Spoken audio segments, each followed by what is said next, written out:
सो भाई अगर तुम भी अपने लैपटॉप के लिए एक लैपटॉप कूलर की तलाश कर रहे हो, एक अच्छे खासे लैपटॉप कूलर की तलाश कर रहे हो जिससे तुम अपने लैपटॉप का टेम्परेचर डाउन कर सको, नीचे ला सको, तो भाई आज इस वीडियो में पूरे बने रहना, एंड तक बने रहना। मैं तुम्हें कोशिश करूंगा कि तुम्हें अपनी सारी टिप्स एंड ट्रिक्स बता सकूं कैसे तुम अपने लैपटॉप का टेम्परेचर नीचे ला सकते हो और कैसे लैपटॉप कूलर तुम्हारे काम आएगा और लैपटॉप कूलर काम नहीं आएगा तो कैसे नहीं आएगा। दोनों कंडीशन में मैं तुम्हें बात करूंगा।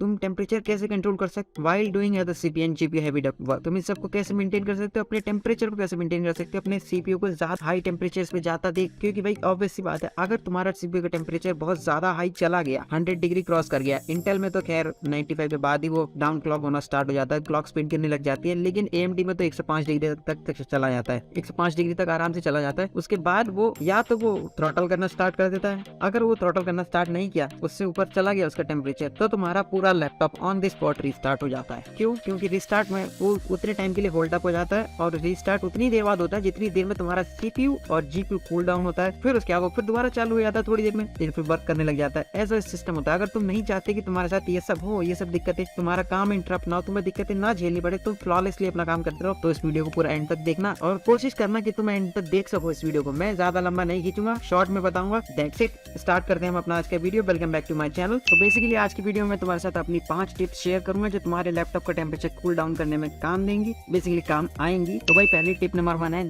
तुम अपने लैपटॉप की प्रॉपर क्लीनिंग और थर्मल पेस्ट चेक करके रखो कि ये टेम्परेचर कहीं थर्मल पेस्ट रेज तो नहीं हो रहा है, ये थर्मल पेस्ट की वजह से टेम्परेचर बढ़ तो नहीं रहा है। क्योंकि थर्मल पेस्ट जो होता है वो 1 साल के बाद सूखना शुरू हो जाता है और 1.5 ईयर के बाद सूख के कांटा हो जाता है। मतलब 1.5 साल में उसकी उम्र खत्म हो जाती है, उससे ज्यादा उसकी उम्र होती नहीं है। वो यूजुअली चल भी जाता है 1.5 साल के बाद, लोग लंबा घसीट के चला भी लेते हैं, लेकिन फिर तुम्हारा सीपीयू जो है वो हाई टेम्परेचर फेंकने लगता है और फिर एक टाइम के बाद वो मर भी जाता है अगर तुम टाइम रहते थर्मल पेस्ट को चेंज नहीं करते। मेरी तरह मैंने अपने पुराने कंप्यूटर में क्या किया था, मैं अपने पुराने कंप्यूटर में बिना थर्मल पेस्ट चेंज किए 5 सालों तक चलाता रहा, फिर वो एक टाइम पे आके डेड हो गया। जब तक मेरे को पता चला थर्मल पेस्ट नाम की भी कोई चीज होती है, तब तक वो जा चुका था, स्वर्ग सुधार गया था। तो उस बारे में कुछ कर नहीं सकता मैं, लेकिन तुम्हें मैं अवेयर कर सकता हूँ इस मामले में। तो तुम अपना थर्मल पेस्ट टाइम रहते चेंज कर लेना, वरना तुम्हारे पीसी या लैपटॉप की भी राम नाम सत्य हो जाएगी। तो इस चीज को याद रखना। टिप नंबर 1 ये है। तुम आगे बढ़ते हैं अपनी दूसरी टिप की तरफ। अपनी टास्क मैनेजर में प्रॉपर्ली चेक कर दे रहो कि कौन सा प्रोग्राम रन करा रहे हो तुम और कौन से प्रोग्राम तुम्हारी सीपीयू को ज्यादा यूजेज में ले रहे हैं। कई ऐसे अनाप शनाप प्रोग्राम होते हैं, जैसे कि तुम कुछ खास तरीके की वेबसाइट पे जाने की कोशिश करते हो आधी रात में और वहां से कुछ ऊटपटांग की चीजें डाउनलोड करने की कोशिश करते हो, जैसे कि पायरेटेड गेम हो गया, मूवीज हो गई, सॉफ्टवेयर हो गए, और कुछ का कुछ डाउनलोड हो जाता है। मैं कहता हूँ मेरे खुद हो जाता है यार, मैं खुद इतनी चीजें मैं एक्सपर्ट हूँ, लेकिन मेरा खुद हो जाता है। जब मेरा हो जाता है तो तुम तो फिर नॉर्मल इंसान हो, तुम्हारा क्यों नहीं होगा। तो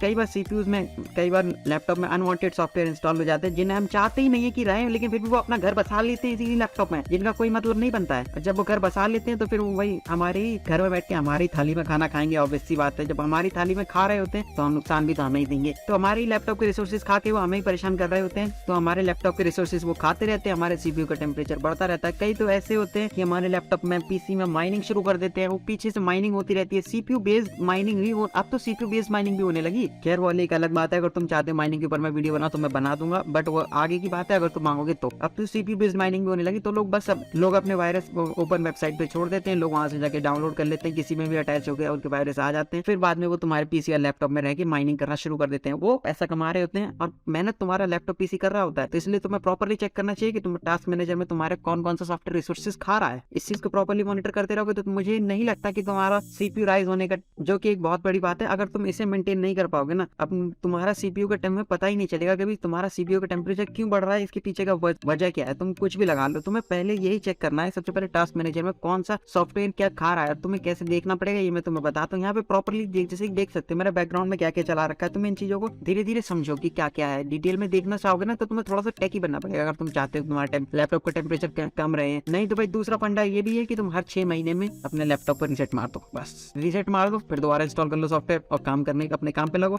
बाकी यही है कि तुम अपने लैपटॉप अपने टास्क मैनेजर में प्रॉपर्ली चेक करते रहो कौन कौन से सॉफ्टवेयर कौन कौन से रिसोर्सेज खा रहे हैं और किसको तुम्हें कितना अलॉट करना है, और तुम इस चीज को प्रॉपर्ली फोकस करते रहना कि अगर कोई सॉफ्टवेयर ज्यादा सीपीयू खा रहा है तो ऑब्वियस सी बात है तुम्हारा टेम्परेचर बढ़ेगा, और जब टेम्परेचर तुम्हारा बढ़ेगा तो तुम्हारा लैपटॉप ज्यादा हवा खींचेगा, जब वो ज्यादा हवा खींचेगा तो ज्यादा धूल पिलेगा। तो अपनी अगली टिप की तरफ बढ़ते हैं, टिप नंबर 3 की तरफ हम बढ़ते हैं। तो तुम्हें अपने लैपटॉप की पोजिशनिंग को बड़ा ध्यान देना है कि तुमने कहाँ पे उसे रखा हुआ है, तुम्हारा लैपटॉप सेटअप कैसा है। अगर तुम्हारा लैपटॉप सेटअप कुछ ऐसा है तो देखो भाई तुम्हें कोई नहीं बचा सकता, भगवान मालिक है, तुम्हारा भगवान मालिक है, तुम्हारी लैपटॉप की मौत कभी भी आ सकती है क्योंकि तुमने रखा हुआ है लैपटॉप को कपड़े पे। ये तो इम्पॉसिबल चीज है भाई, लैपटॉप सांस के से लेगा, लैपटॉप के विंड नीचे होते हैं, लैपटॉप के फेफड़े नीचे लगे होते हैं, वहां से वो सांस ले रहा होता है। कुछ लैपटॉप कीबोर्ड में से भी सांस लेते हैं, खैर उसकी बात अलग है, बट मेनली लैपटॉप के नीचे से ही सांस लेते हैं। इसके लिए तुम्हें अपलिफ्ट करना होता है जिससे वो सांस ले सके, और लेफ्ट और राइट साइड से तो वो छोड़ते हैं अपनी सांस को, एक्सेल करते हैं। अगर वो यहाँ से सांस ही नहीं लेंगे तो उनका दम घुटता रहेगा और वो इतने गर्म होते रहेंगे और एक टाइम पे आके शट डाउन हो जाएंगे। तुम्हारा काम नहीं चलेगा, तुम्हें इन लैपटॉप्स को अपलिफ्ट करना होता है, तो तुम्हारा तब काम चलेगा।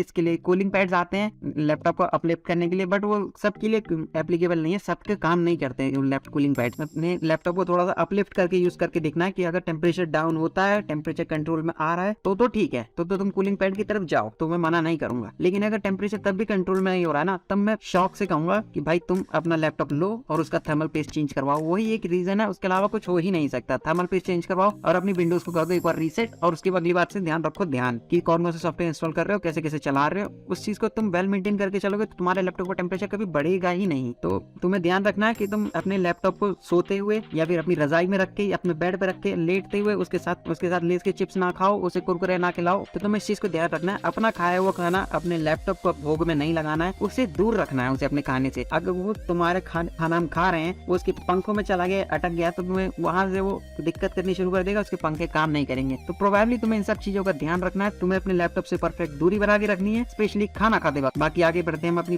चौथी टिप की तरफ। तो बेसिकली चौथी टिप है हमारी अंडर क्लॉकिंग। अंडर क्लॉकिंग में बेसिकली क्या होता है, हम सीपीयू की क्लॉक स्पीड को थोड़ा सा कम कर देते हैं, इससे टेम्परेचर में बहुत ज्यादा फर्क पड़ता है, लिटरली काफी ज्यादा फर्क पड़ता है। तुम ये चीज नोटिस कर सकते हो आराम से। परफॉर्मेंस में इतना ज्यादा फर्क नहीं पड़ेगा, नोटिसेबल फर्क नहीं पड़ेगा लिटरली। अगर तुम बिल्कुल ही नंबर्स में गेम खेलते हो ना, नंबर्स का गेम जानते किसे कहते हैं, कि अगर इतना स्कोर आया तो ये प्रोसेसर अच्छा है, और इतना स्कोर नहीं आया तो तुम्हारा ये प्रोसेसर खराब है, अगर ये वाला गेम खेलते हो तो वही तुम नोटिस कर पाओगे फर्क आया है कि अंडर क्लॉक करने पे। अदरवाइज कोई नॉर्मल बंदा नोटिस कर ही नहीं सकता भाई कि अंडर क्लॉकिंग में क्या फर्क पड़ा। अंडर क्लॉकिंग में तुम अपने क्लॉक स्पीड को थोड़ा सा नीचे गिरा दोगे और तुम्हारे टेम्परेचर लो चले जाएंगे, कम हो जाएगा, काफी कम हो जाएगा टेम्परेचर पहले से, और सीपीयू भी तुम्हारा सही परफॉर्म करेगा और तुम्हारे एप्लीकेशन भी परफेक्टली रन करेंगे। एटलीस्ट अनवांटेड क्रैशेस और दिक्कत नहीं आएगी, और अनवांटेड हीटिंग भी जनरेट नहीं होगी, तो ज्यादा दिक्कत तुम्हें फेस नहीं होगी तुम्हें, अगर तुम अपना प्रॉपर्ली सब कुछ मेंटेन करती हो चलोगे। भाई अपनी टिप नंबर 5 की तरफ बढ़ते हैं। टिप नंबर 5 है बेसिकली कूलिंग पैड की तरफ। अगर तुम्हारे पास कोई सही जगह नहीं है स्टैंड करने के लिए, लगाने के लिए, तुम्हें कुछ भी नहीं मिल रहा है, तुम्हें बॉटल कैप्स नहीं मिल रही है, और तुम्हें थोड़ा सा अपलिफ्ट करने पे अपने लैपटॉप में परफॉर्मेंस अपग्रेड दिख रहा है कि तुम्हारे लैपटॉप की हीटिंग कंट्रोल हो रही है, टेम्परेचर कंट्रोल हो रहा है, तो तुम्हें कूलिंग पैड्स की तरफ जाना चाहिए। तो देखो मैंने 2 कूलिंग पैड